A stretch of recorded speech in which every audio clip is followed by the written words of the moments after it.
September 15, 1940. RAF Biggin Hill, Kent, England. The morning fog clung to the airfield like a burial shroud. Flight Lieutenant James Hartley stood beside his Supermarine Spitfire Mark II, powered by the Rolls-Royce Merlin 12 engine, and felt the cold metal beneath his gloved hand. He was 23 years old. He had been flying combat missions for 62 days straight. The aircraft bore no name, no painted nose art, only the faded squadron letters and a series of small swastikas stenciled below the cockpit. 11 kills, but Hartley never counted them as victories. He counted them as moments he should have died, but didn't. The radio crackled to life at 10:47 hours. German formations inbound, estimated strength over 200 aircraft. The largest daylight raid yet attempted. Hartley climbed into the narrow cockpit, his hands moving through the startup sequence with mechanical precision. The Merlin engine coughed, roared, and settled into a deep, throaty growl. Around him, 14 other Spitfires prepared for takeoff. Some pilots were still teenagers. One had been married 3 days ago.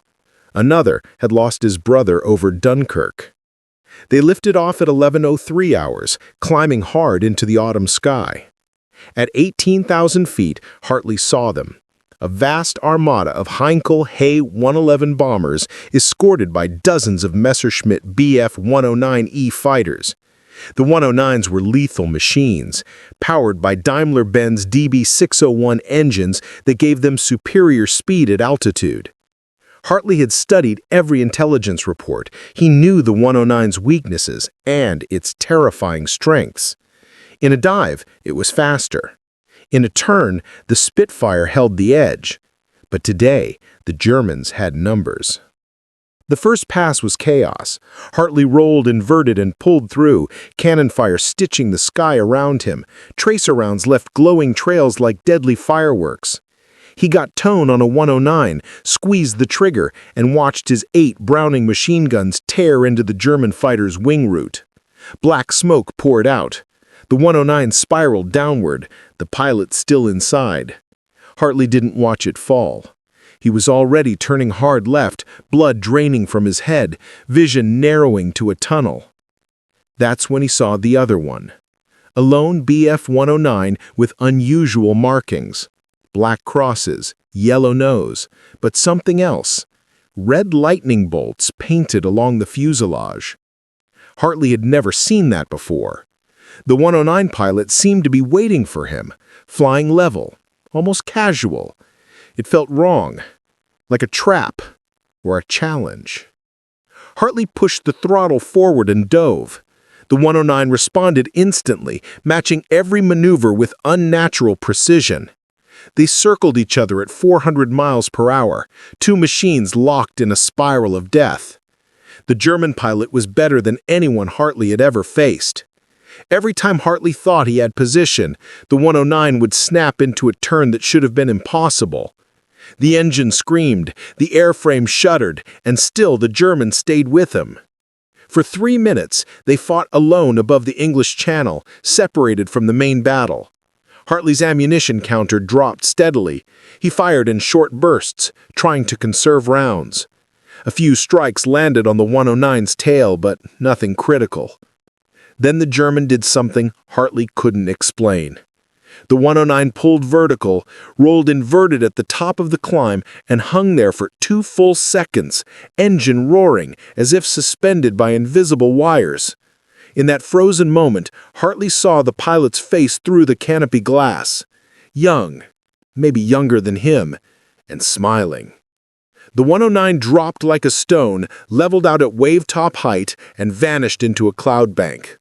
Hartley followed, descending through the white murk, his fuel gauge blinking red.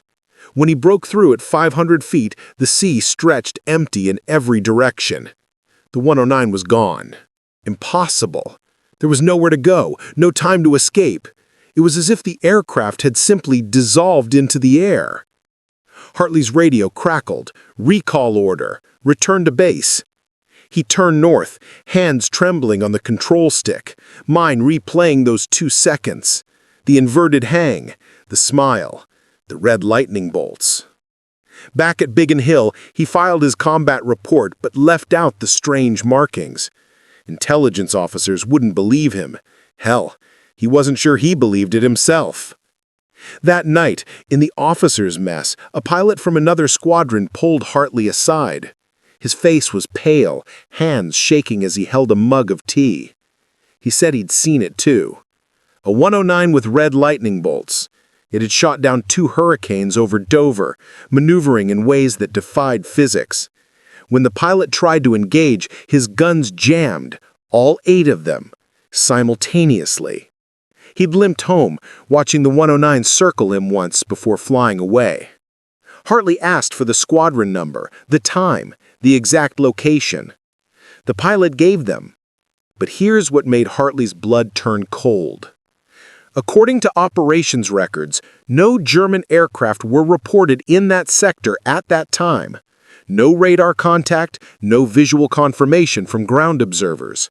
Nothing. The next morning, Hartley found a photograph pinned to his locker.